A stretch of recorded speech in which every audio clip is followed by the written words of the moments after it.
Hello, everybody. I'm Sue Nakanishi at the Langley-Adams Library in Groveland, Massachusetts.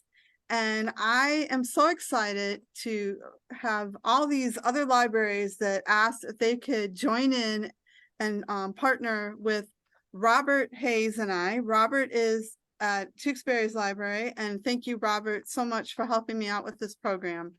I'd like to thank Andover, Ashland, Burlington, Canton, Carlisle, Cohasset, thank you, Danvers, Dover, New Hampshire, Falmouth, Foxborough, Guilford, New Hampshire, Groveland, Hamilton, Wenham, Hanover, Ipswich, Lexington, Lowell, Manchester by the Sea, Marlborough, Maynard, Melrose, Methuen, Middleton, Needham, Newport, New Hampshire, Newton, North Reading, Norwell, Rowley, Stowe, Tewksbury, Tinsboro, West Newbury, Westboro, Westford, and Wilmington. Thank you all for joining, and everybody, because I know there's more than just those libraries from other people that are joining us tonight. I would like to introduce everyone to the Assistant Director of the Social Media at Kensington Press. It's thanks to Kensington Press that I and Robert and I are both able to have our special guest tonight. And I'm going to turn it over to Lauren and let her introduce these wonderful, awesome author sisters. Thank you. Hi, y'all. Like Sue said, I am Lauren Jernigan. I am the Assistant Director of Social Media for Kensington Publishing Corps. I am really excited to be here, so thank you so much to Sue and Robert and all of the libraries for letting me come and run this chat. I love getting to do these types of events, and I really, really love getting to do these events with these two awesome, amazing superstar ladies. I have been working with them for almost 9 years now in January, which is, I'm gonna not talk about ages anymore because that just really hit hard. I didn't realize how long it had been, but I have had the complete honor of working with both of these authors for almost 9 years now, and it is always such a great time. So I'm really looking forward to asking them your questions and getting to have this conversation. So without further ado, please join me in welcoming Lisa Jackson and Nancy Bush, the amazing New York Times bestselling authors of so many of all of our favorite thriller mystery novels. Thank you, ladies, so much for agreeing to do this conversation with us. Thanks for having us. Yes. I thought before we dive into all of the reader questions, I would have you both just introduce your newest books to everyone, just in case they maybe haven't checked them out yet. If you just want to give a shout out, I know you guys are working on tons of books all the time, so if you don't remember the key points, that's okay too. We can dive into it later. But Nancy, I'm gonna let you go first because your book is easier for me to reach right now. So. Okay.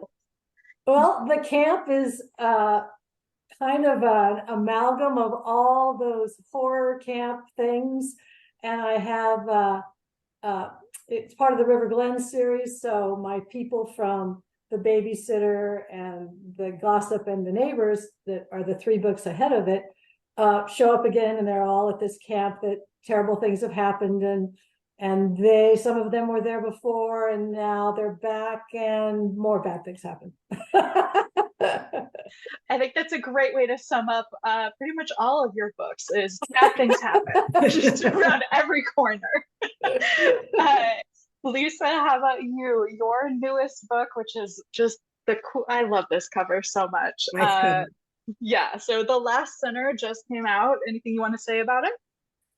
The Last Sinner is the latest book in the Montoya Bentz series, and it has all the characters from the previous New Orleans books that everyone seems to like. Those characters are getting pretty old now, but this book centers a little bit around Christy Bentz, who is Detective Rick Bentz's daughter. And it was fun to go back. I hadn't written one of these books for, I don't know, 5 years, a long time. Other books got in the way. And so going back, of course, you have to remember, who's married, who had a kid, who died. Oh, Lord. Anyway, I got to go back and I got to explore Christie's life, and Cruz Montoya, who was in one of the previous books that was such a good one. What was the name of that book? Oh, I should be looking at this, but I can't. I can't come up with it either. It's the one where the woman, the nun. Well, Is anyway. it Devious? Yes. There you go. Thank you to David. He got it Yes, right. thank you. It's Devious. The reason I can't remember that, the title doesn't go with the book to me in my head. It wasn't my title. And so I see the cover was great.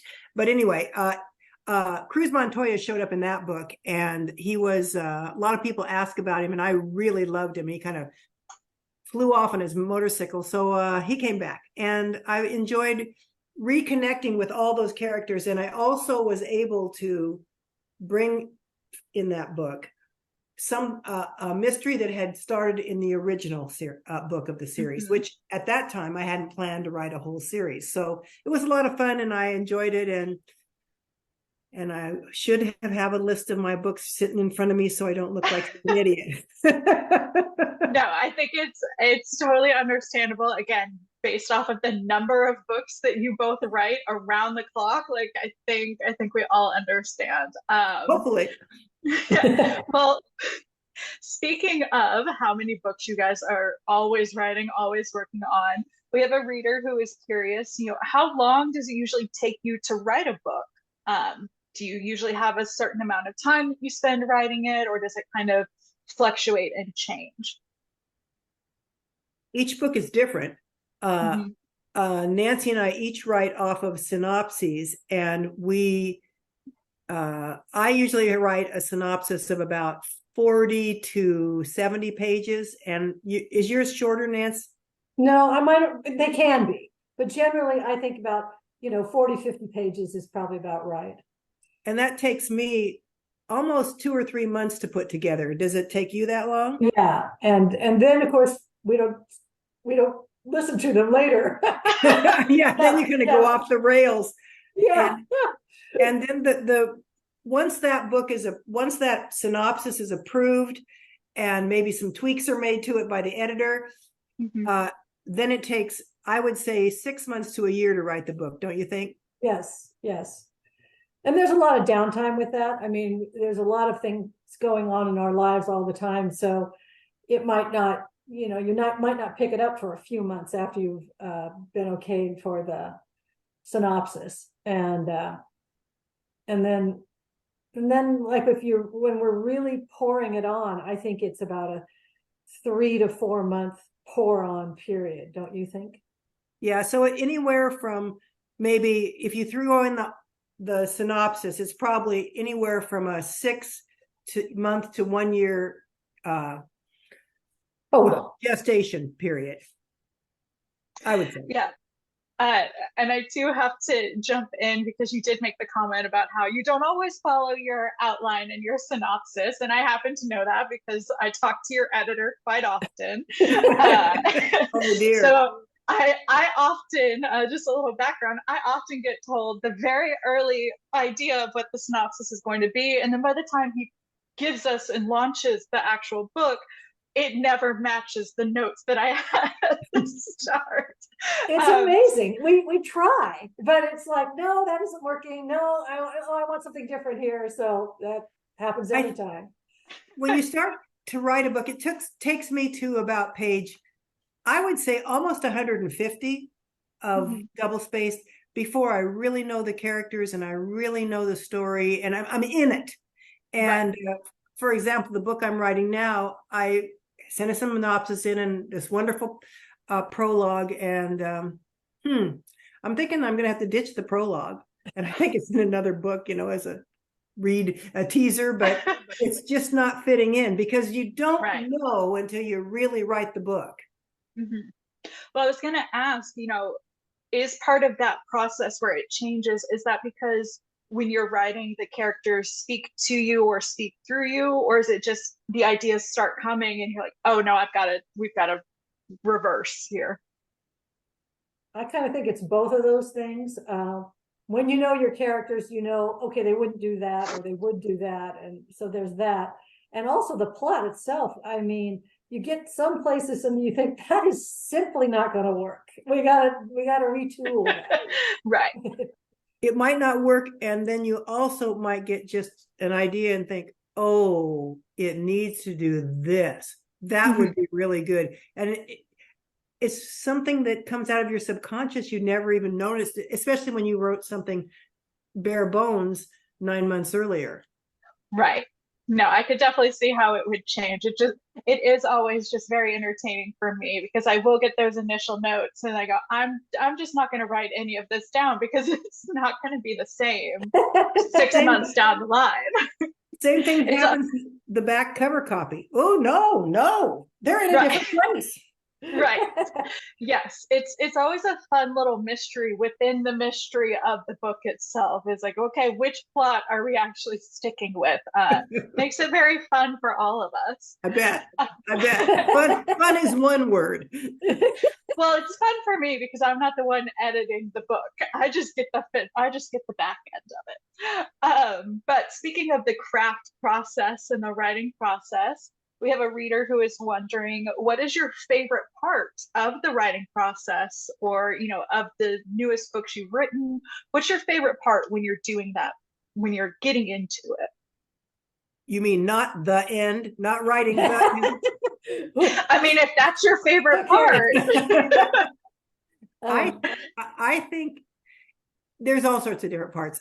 One of the things I like is actually coming up with a story idea.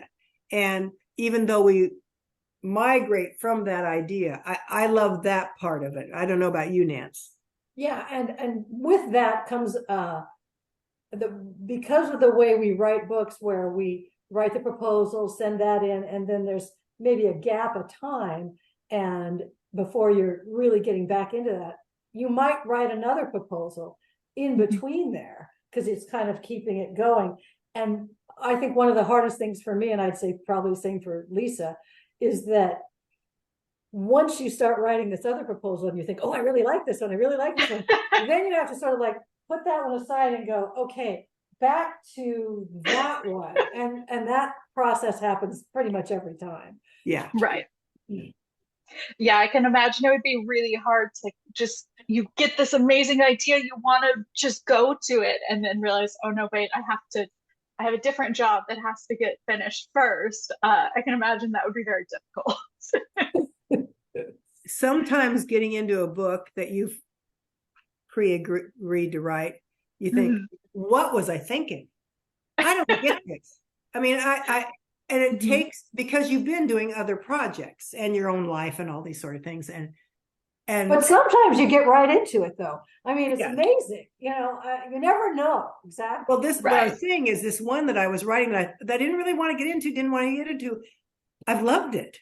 Once I got into it, I loved it. But there was something about it that I thought, I don't know, I'm not ready for that one. Oh, I'm not. And once I got into it, I thought, what was my problem? So are we speaking too weird here? No, not at all. I'm following along. I do want to take a moment because I was hearing from a lot of people as we were talking about this event that a lot of people are surprised to learn that you're sisters. To me, it's never a surprise. I always think, how do people not know? Like, especially, but then I realized, oh wait, I've talked to them so many times and they're clearly so in sync to each other. Yeah. But I thought it would be great to take a moment and just talk about how you both got started with writing, because it is a very interesting start to writing for anyone who isn't familiar with your background. So I'll let whichever one of you wants to talk about it first. But please. Nance can handle this. I was working for Lisa's husband and doing some bookkeeping at the time. A few years ago. Yeah, ex-husband now, but at the time, this was way back, and we had little children who are in their 40s now. But anyway, at the time, they were like 1 and 2, and there was an article in Time magazine. It was when Reagan was shot on the front cover. That was what it was, and it was called Moment of Madness.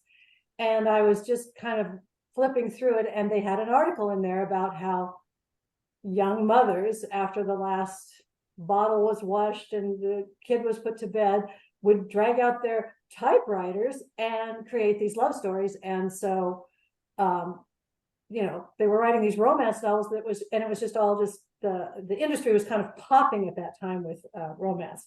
So we went to dinner, Lisa, myself, and another gal, and our husbands. And somewhere during there, I said, "Hey, did you read this article?" And you'd read that article, right? Yes, I had read it.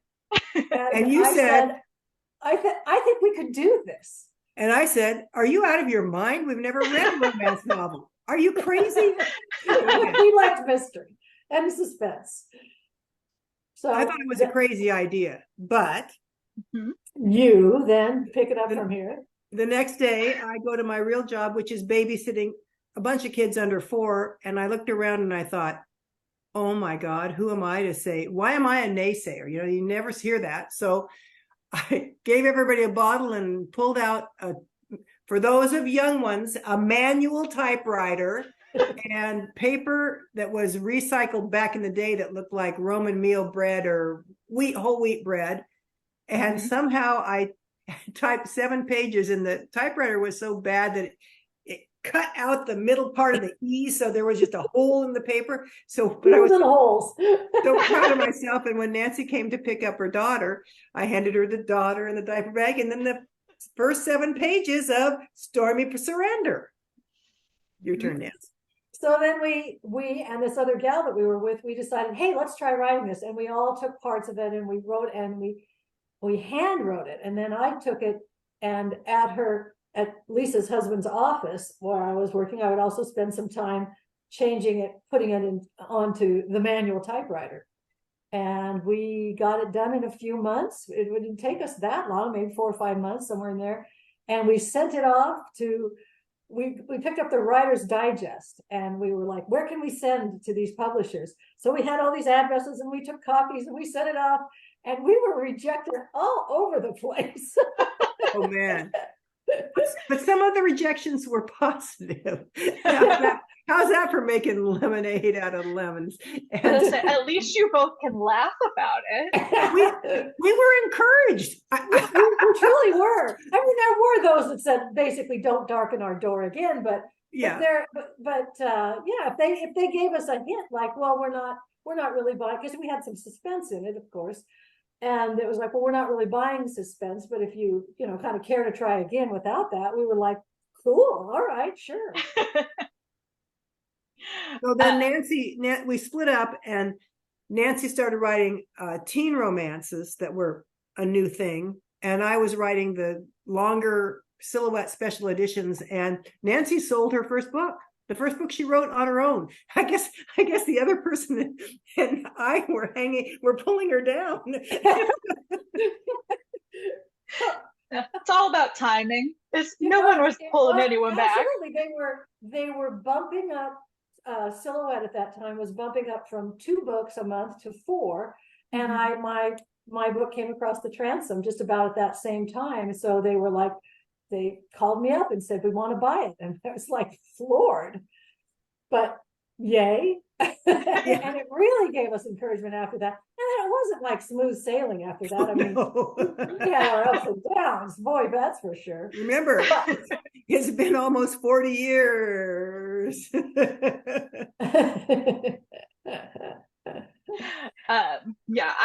It's one of my favorite stories. I know I make you guys tell that story literally every time I get you on a live cast.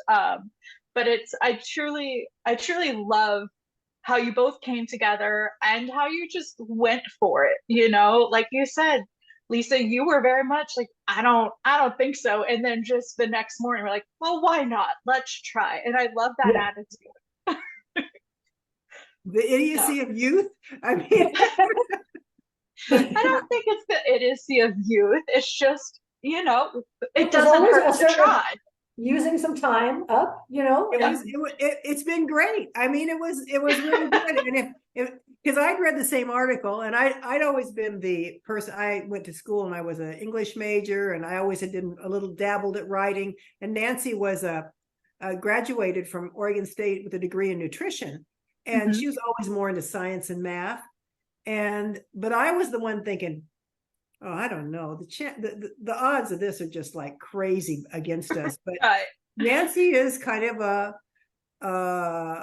terrier with a bone, and she thought we could do it. I mean, she's done a lot of things in her life because she's a terrier with a bone, and I'm a little more gun shy, I guess. But it was a great idea, and what it taught me is, why say no right off the bat? That's kind of my first response. I'm suspicious. No, Right. maybe not. Maybe the answer in this case certainly was yes. Full in. You can always say no, but why not say yes and give it a try? Well, there you go. Yeah. I love that. And again, I just love the very different personality choices that come out of that type of situation, which I think melds very nicely together. And it actually leads us really well into this next reader question. I didn't plan that segue, but it worked out in my favor. This reader is wondering, do you think that being sisters makes it easier to write together? Being the sisters we are. Okay, very good distinction. There are some sisters who don't get along at all. But we've been in this endeavor together from the start. Yes. We might write separate books, but we're reading each other's books, we're talking, we're editing, we are each other's editor. And so because of that. Be honest, Nance. How many sisters do you know that are as tight as we are? Well, none, but it doesn't mean that they're not there. Maybe it's because of this. I don't know. So I don't know that everybody can do it with their sister, is my point. Right. But if the personalities work, and if you're supportive rather than competitive, that's and we do work on each other's books. She's right. Nancy's not lying right now. There is no exaggeration happening or creative licenses. So we do work, and we have from the get-go, and we always, if we have a way to improve the other one's work, we tell them, hey, this is great, but what about this? And we're not like saying, ooh, I have this idea, I'm going to keep it from Nancy. It doesn't work that way. And if you don't like it, that's fine too. But how about this? How about that? Right. Yeah, I was going to ask, do you feel, and like you said, a very important distinction is the type of sisters you are, the personalities you have. Do you find that it's easy to let the other person know, like, hey, this doesn't work, this doesn't make sense? Because I know for me that, like, I struggle a lot to give someone that constructive criticism or be like, I don't think this is how, the right fit. So do you think that because you know each other so well, it's a little bit easier to do that process? Sure. Nobody ever wants to hear, no, I've got this great idea, and the other person says, well, I don't see it that way. But but it is true, because we know each other so well. Our shells are thicker as far as if she's telling me this isn't working, I better listen, because she's not saying it for any other reason other than to help me. And however, if I were trying to give advice to somebody, certainly someone I didn't know, which I don't do for this very reason, but wants to write and they're asking me, what do you think of this? I really struggle with that, because I don't want to put them on the wrong track. I don't want to insert myself in there. It's very hard to do that with someone you don't completely trust. And just no. I did once with a quasi friend, someone from writing, and I didn't get the book at all, and I gave it to my reader, and she didn't get it either. She thought it was just terrible. Well, the book sold, and that woman and I told her as nicely as I could, boy, I can't do this anyway. And she was ticked, and she's ticked to this day. And I thought, okay, not doing that ever again, ever. Right. It just, and I didn't even giving the advice. There's no upside. No. Right. It's always going to be not okay. It's something, so. And I also think it's important. I think when Nancy and I do something, we don't say, well, that's crap. No. Right. What are you thinking? It's like, hey, I like this, but what about this idea? We just do it positively instead of it's so easy to be negative. And that's one thing Nancy taught me from the very beginning. We were not romance readers, and we were a little snooty about it. And way back when there was lots of them, and we're reading them. And Nancy says, every one of these books was bought by an editor. Let's try to find out why. What's the good in the book? Because it's really easy to say, oh, I don't like that, or I don't like that. That doesn't work. But what is it about that book that captured the editor's attention? So it's right. So kudos to Nance for that, because I thought, oh, that's hard. No, that's a very hard outlook to have. And I know, I always think back, speaking of having worked with you guys for almost 9 years now, it reminds me of one of the very last interview questions I had to get this job was, what do you do if you are asked to work on a book that you don't like or a genre that you don't like? Because I am a big romance reader. It's kind of all I read outside of workbooks. And I remember very clearly, and I still to this day think this, that every book has a benefit to some reader. It may not be me, but someone out there, that is their favorite book. And that's what I have to latch on to. And I think that's a really important process to have, because it is easy to say, like, oh, this genre is so silly, or this one isn't, like, why would I want to read this? It's really easy to get into that mindset. So that's exactly right. Just from my side of things. Well, what's interesting about when we started with this, because we hadn't read romance, we just done mystery or whatever. But after reading a bunch, I was like, well, I really like this author. I really like this. Right. And that is what, with the open mind. It's good. Yeah. There was still the crap, but there was there always is everywhere, Yeah, right. As I say, somebody's saying that about me, so I gotta be careful. Every genre, every grade level has something funky going on somewhere. I do want to say I'm seeing quite a few people in the chat saying that they definitely could not work with their siblings. So, Lisa, I do think, and I know I could never work with my brother. We would kill each other in the process. So definitely agree. One time, our father had Parkinson's disease. Horrible. So Nancy and I are working together. Mom is still alive, but it's just killing her too. And we're at the hospital, and we have to make some hard decisions about Dad. And we're in the bathroom and washing our hands. And I said, oh, this is the time when I just wish we had that brother. And we looked at each other and we thought, nope, that wouldn't work either. That brother would just give us grief. So we're better stick it out and just do this ourselves. Yep. No, I know the feeling exactly, because you both know very well, my brother had quite a few medical issues the last few years. And I had the same reaction where I would just look around and be like, why don't I have another brother or sibling to take this burden off of me? And then I go, no, I can't give up control like that. I'm going to handle this. There's going to be a downside to this. I can see it already. There's always a downside somewhere. So, it happens. Yeah, Nancy and I are it. We're just the two of us. We don't have anybody else. No little or older, younger, or half siblings or brothers. So right. Let's see. I know I saw another question come in, so I want to make sure I get to that. So let me scroll back up just a little bit. Well, I don't know how you keep it straight. It takes a lot of practice, and days like today, I clearly don't find them very easily. I'll go to this one. I do love this question. This reader is wondering whether or not you have any input, or if you're a part of the conversation when it comes to your cover designs. Everyone always loves to know about the covers. So let's talk about it. Do you get any say in them? Well, I don't say, hey, I've got an idea.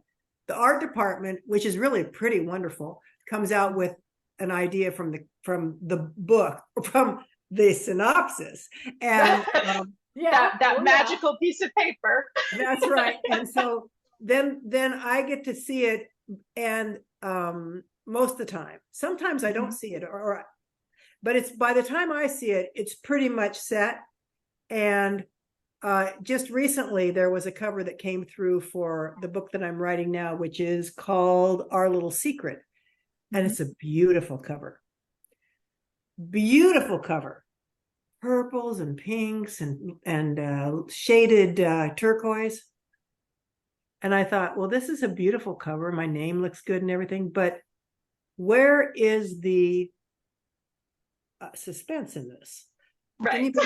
Anybody who doesn't know me is going to think, But what is that secret? Is it a happy secret?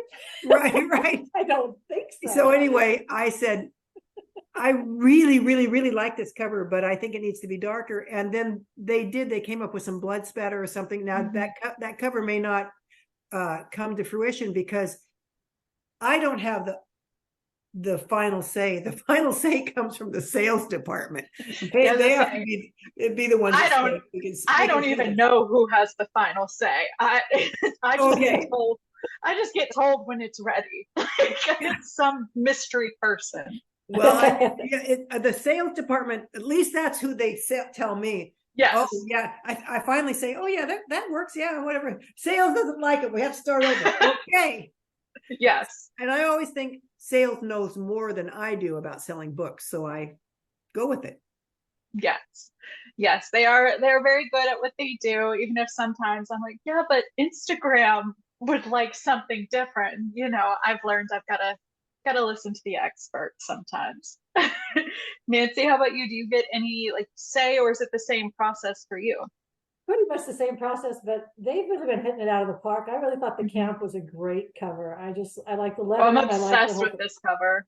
Yes, yeah. It's wonderful. All of that whole series, Nance, you know, the babysitter, the camp, the neighbor, is it the gossip? Yeah. I thought every one of them was really good because it conveys what the book is about. Yeah. Yes. I like them. Yeah, I will say the first time I saw the cover for the camp, I was like, oh, this is a horror movie that I would never watch. I can't, I don't do scary things. And this cover, I was like, oh, this is going to be too much for me. All right, so we do have some more questions coming in. I want to make sure I can get to as many as we can. Okay. All right, so we've got a question coming in from Sue's library group. They're wondering, how do you come up with your new ideas? Where do you get your inspiration from? You know, we used to say, look to the news, but I don't do that anymore. Oh, God, no. Right. A little dangerous now. But everywhere. One of my books that I always talk about is Without Mercy. See, I remembered a title. And there you go. I was going to write this other book, and I'm driving, and it's a beautiful day, and I'm got the radio on, and I'm listening to the radio, and I'm at a stop sign, and they start talking about if you have a troubled teen, we have this academy for him, and they have the mom. Well, we didn't like where little Johnny was going with his friends, but we sent him to the ABC Academy. We came back with a wonderful new teenager. And I sat there and I remember my children, and I thought, that wouldn't have worked for them. And what if you sent your kid and it was a bad thing? And what if, and then I hear, me, the guy behind me, the lights turned green, I'm musing away, but I did a U-turn and I drove back and I called John and said, scrap everything. This is what I want to write. That was an inspiring moment. What about you, Moon? I don't know. John, speaking of him, he was the one that kind of brought up the babysitter. When I began this series, he said, he was just talking about how the original Halloween movie was about a babysitter who, you know, is terrorized by Jamie Lee Curtis and all that. Anyway, and it was just kind of like, the title was right there. And so it was kind of like, I had a story set in a high school, kind of mostly around, and you know, it was around Halloween, so they had some of the same kind of stuff. And I think it's one of my books. It's one of the ones that people like the most. I think it kind of captured it, I guess. That one is such a good one. It's not a horror one. It's not a horror one. I have read that one. It was scary, but not too scary. So I was okay. I did get through that one. No, I was gonna say for everyone who's listening, John Scott Camilio, our editor-in-chief, he is a brilliant man, and I always know when it's a John idea because he loves Hollywood and he loves old movies. And especially, I really felt it when we were talking about the camp. He's like, it's 80s horror slasher flick. And I was like, yeah, okay. I know exactly where this came from. I've had to watch some of those. Is it Friday the 13th? I guess it's is that Jason? Yeah, it's Camp Crystal Lake or whatever it is. Yes. And I got a large charge out of it because there's Kevin Bacon. I mean, you see these people from way back when. It was fun. I will say, still never seen it. I still will not watch it. It's too much for me. All right. So let's see. Oh, I love this question. This is really great. Earlier in the chat, you guys mentioned that not always do you get to be the one to come up with the title for your book. Sometimes it does come from either the editor, sales, someone else has come up with the title. Where in the process would you suggest a title if you were trying to suggest one? If you really wanted a title that you were like, I like this one, where would you throw that out there? Well, I'd start with it. If I had it, if I wanted it, I'd put it right on the proposal.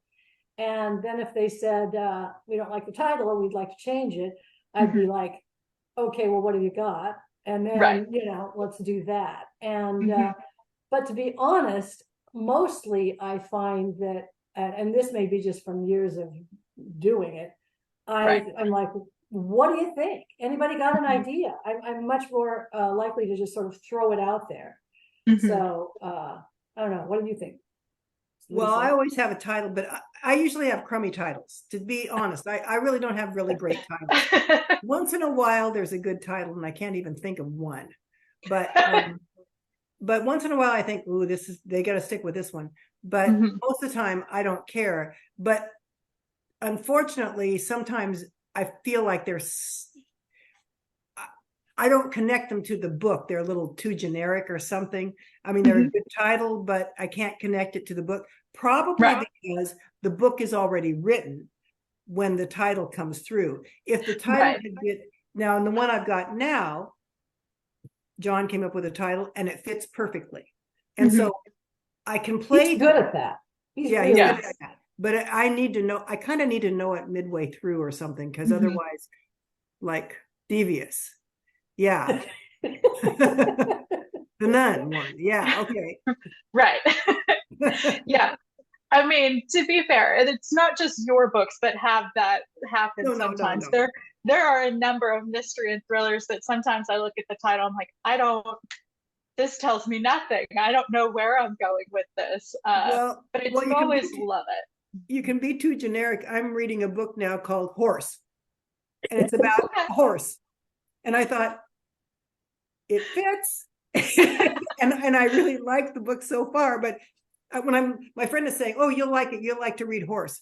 Well, I Google horse. Right. Books, horse, and there's pony this and that. Is it just horse? Did she get it wrong? And I was kind of questioning if she had the right title. And sure enough. So I can't just say bloody mystery, or it has to be not as generic as that. Well, another one that the title comes first is, and John helped on this, the next book that Lisa and I are writing together. There you go. I was waiting to see when it would happen. Is Nowhere to Die. And it takes from my Nowhere series, because I have nowhere to run, nowhere to hide, nowhere safe. And Lisa has the To Die series. And so he came up with the two, and we have written a proposal and are, as soon as we're done with what we're doing, we're hoping to jump onto that one and get into Nowhere to Die. Yeah, so that really works, because the characters are from those two series, so it's brilliant. Yeah, and I love a good mashup, and a mashup title is so fun. He really is very good at those things. He's great at titles. He's really great at titles. Yeah. I just wish I could remember some of them. Again, I mean, the bio I was looking at earlier is already out of date, and it was like an author of 75 novels. I'm like, I couldn't. It would be lucky if I could remember 3. So I think you're doing good. Okay, well, you didn't write them. You should be able to remember that. That I can't weigh in on that part. All right, I love this question. This was asked a little bit earlier, so we're going to go back into crafting just a little bit and your process. This commenter said, let's say that you're feeling uninspired, you're sitting at your computer for an hour, nothing is coming out. How do you get your creativity to start? Play Wordle. I like it. I love a the book good I'm game. reading. I think of a book I'm reading. Or I might go for a walk. Yeah, I go for a walk, play with the dog. Nancy and I sometimes when we're together, sometimes we're together because the family has a beach house and we write there. And then we'll do crossword puzzles and stuff like that, or go out to get a pizza or something. But just you need to break it up. You need to have a new perspective. And sometimes this sounds weird, but watching a movie or something that just gets you out or reading a different book and you say, oh, what was I thinking? You just need to break that clog. Right. I had never had writer's block until this past spring. I can't remember what it was about, but I really had it badly and for days and days and days and weeks and weeks and weeks. And I think in my case, there was a lot going on in my personal life. And so I just couldn't focus. That's where I have a lot of trouble when I'm focusing. When it's winter in Oregon and you can't go out and it's dark for about every hour except for 4, that's the best for writing. That's really good. You can't go for a walk. You're just stuck there with your cup of coffee and the fire, and it's kind of wonderful. And then you want to escape, and it makes it easy, right, Moon? Yeah, I totally agree. Yes. Speaking of, being in those atmospheric locations, and like you said, you're in this place where it's always dark out, it's freezing cold. One of the things I loved, especially about these 2 books in particular, is that they are very atmospheric. You feel like you're in these locations. The Last Sinner is in New Orleans. And as someone who has always wanted, I'm next door to New Orleans and I've never gotten to go, reading the book was like, I both want to go more and also don't ever want to step foot in that city now because it feels so scary. I never wanted to go to a summer camp woods location, so that didn't change anything for me reading this book. But I am curious, how do you both, do you go to visit these types of locations to get your ideas and get your inspirations? You draw from that real world, or is it just, this is what I picture this feeling and looking like? That was a very long-winded question. Sorry. I like to go. Lisa and I went to camps when we were young, and I sent my daughter to camps, and so there's some of that you kind of right. Know. And watching those horror movies, you kind of got an idea. Well, that's true. We grew up in a time too where we were outdoors in the woods and stuff, right, Nance? Yeah. When at Taddy Dickey's house and stuff like that. So that it's part of the Oregon thing, the campfires and stuff like that. And for me, I like to go to the places. I feel very uncomfortable if I write about a real city that I haven't been to. And New Orleans, I had not been to, and John wanted the book that I was writing to be set there. And I thought, oh, the culture is so different. Not the atmosphere, the weather, the history, the culture, the social strata. It's all different from what I'm used to. But so I did go there, really blended in. Yeah, I'm sure it was just very seamless. But anyway, sometimes you can't. And I like to make fictitious towns because then I can do what I want with them. But you got to remember, you got to make a map so you know that you're going the right place and stuff. Then you don't mess up too much. So say there are definitely pros and cons to either side of it, but I could definitely see if I was writing a fake town, fake city, the locations of everything would definitely be my downfall. So probably best to stick to real places. Let's see. Okay. Love this. This reader is curious. Do you feel it's most important to have strong characters or mind-blowing plot twists or epic settings when building your novel? Which one do you focus on the most? Start with plot for me. Mm-hmm. Then you got to get those characters, because if you don't have the characters, nobody cares. So, and as far as setting, yeah, I mean, we pretty much stick to, okay, so Lisa is in New Orleans sometimes, but mostly it's like somewhere in Oregon or California or Washington. I mean, I'm pretty good on all of those states. But I don't venture too far out there. I did do one book was in the Caribbean. So I mean, good. But like Lisa said, you kind of want to go there. I was there, and so that was right. Made it. But go. I lost the question. Sorry, I went on that. It was no, you're okay. The plot, the character versus. Oh yeah. The plot and I like to add the atmosphere of wherever I am into the book. I think it's almost another character. But I just read a book that was a really good book, and I don't know where it was set. I don't know what those houses look like. They just drove cars. They didn't drive a certain kind of car and everything. And still the plot worked and the character worked. So there seems to be more of that. There's a couple books that it makes it go faster. The story moves faster, I think, but it's sort of a nameless city or a nameless and it doesn't seem to have a flavor, but the story works, the characters work. So I'd say probably, unless that's integral to your plot, like in the camp, Nancy's camp would be, or her neighborhood, that'd be integral. It's probably less important than plot and characters. We always start with plot, but the book seems to then, like I say, I don't get into it till page 150 because then I know the characters. The characters before are just pawns on a chessboard, but once you start building them, and people write, and then you go back and you rewrite the first however, because now you've got your character, and so instead of just sort of having a placeholder almost, it's like now you've got the story.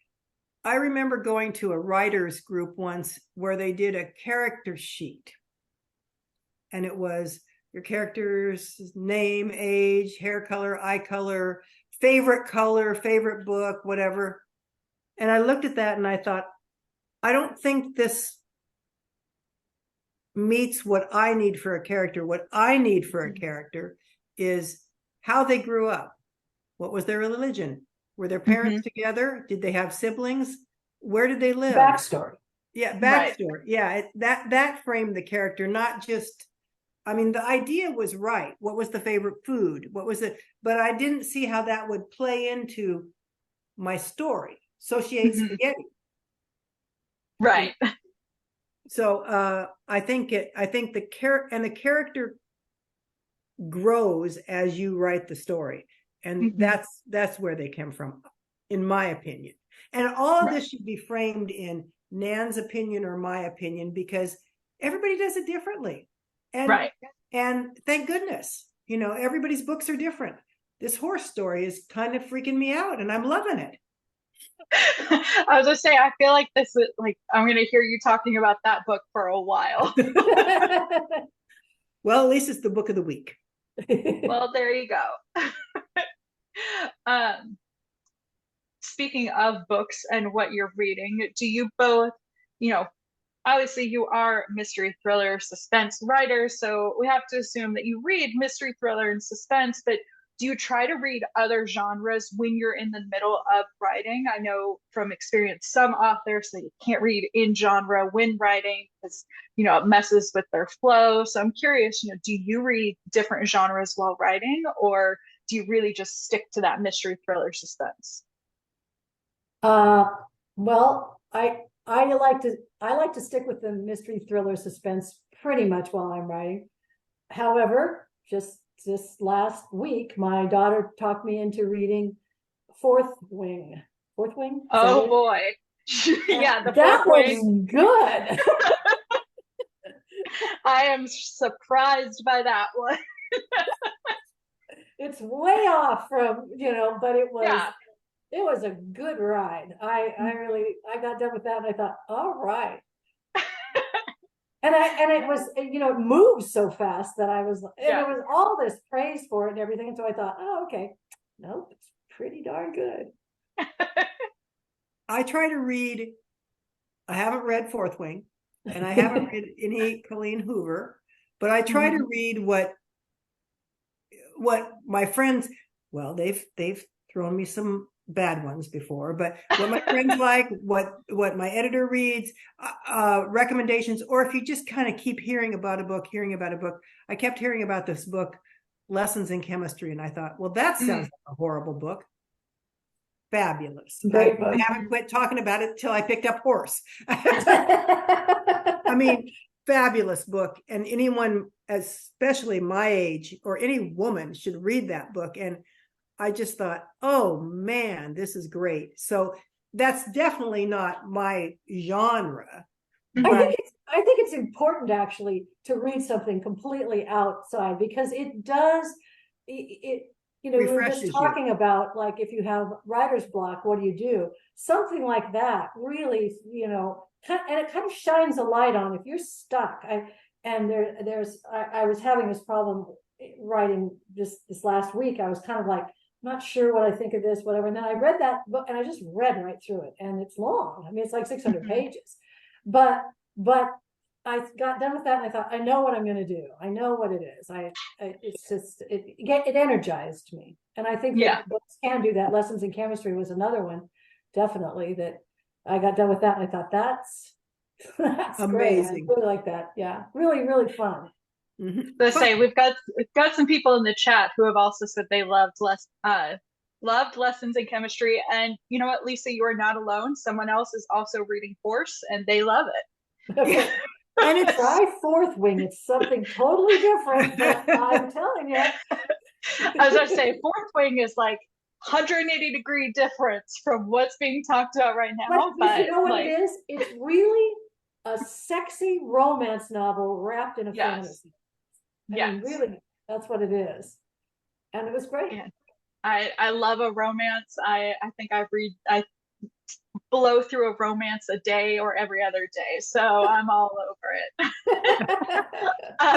We have just a few minutes left to our hour. I want to squeeze in this last question, maybe one or two more if we can get to it. We'll see what Sue says, but this reader is wondering, can you remember the funniest typo you've ever written? Oh yeah. So say, because I definitely have one that I think I sent to both of you at one point. So I'm curious to hear what you two have. It's the were we writing together? I'm trying to remember. No, I was writing the book and you were editing it, because I'm a terrible typing. I was typing it and you read it and you called me up. And if you notice that the K and D are the opposite fingers on your keyboard anyway, my people were going to some company kickoff, and I wrote Dick off. And Nancy calls me up. She's just chuckling. She says, I don't think the men are going to want to come to this. I don't know. That could be a very interesting place to take the novel. Anyway, that's the one I remember. And it's that's what I remember too. Yeah. The company. Kick Let's Oh, say, no, there was another one where some guy, he was supposed to wipe his hand across his lip and it came out lap. nervously wiping his head. Yeah. We have had some fun. it's so easy to make the world's worst typos, whether you want to or not. And I will say, like, I am a publishing professional. It's what I do. And I sent very official documents to many, many authors, you two included, where instead of the word add, ADD, there was an S instead of D's. And no one caught it for like a year. I sent this document out for a year before someone finally went, hey, I think you want to take a look at this. So it can always be worse.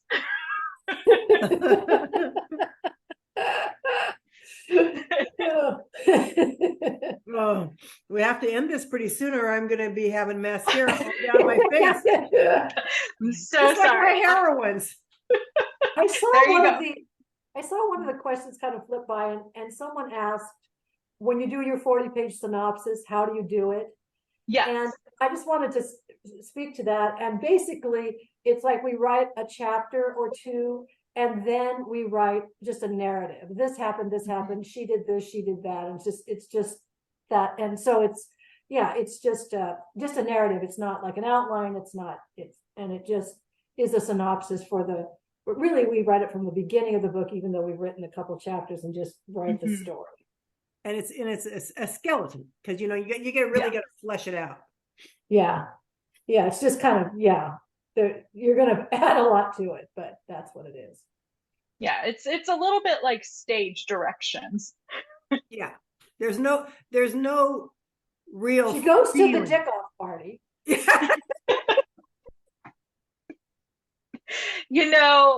Again, you gotta laugh about it, and I still think you should have snuck it in and just see what happens. Oh, that was a few years ago. Don't tell John I said you should sneak that in. He would not be as amused. No, I don't think so. He would catch it.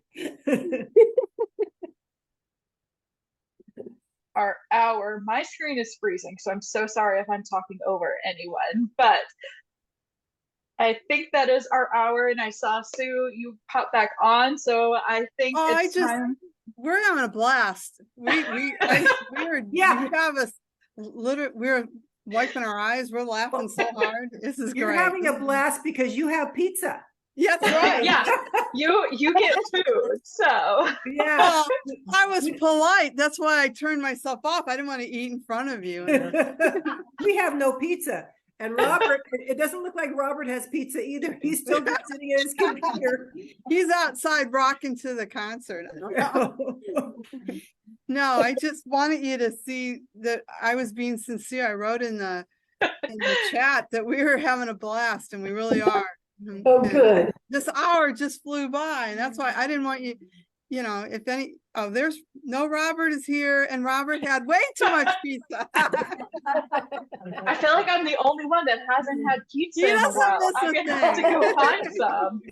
Yes, I want pizza now too. I know. Yeah. I'm like, now I've got to go get pizza. That's right. Started something. Sorry. Anyway, you guys have been a delight. Lauren, thank you so much for it. It's been, like I said, I think we felt like we've been watching a sitcom. Well, thank you for having us. It was really great.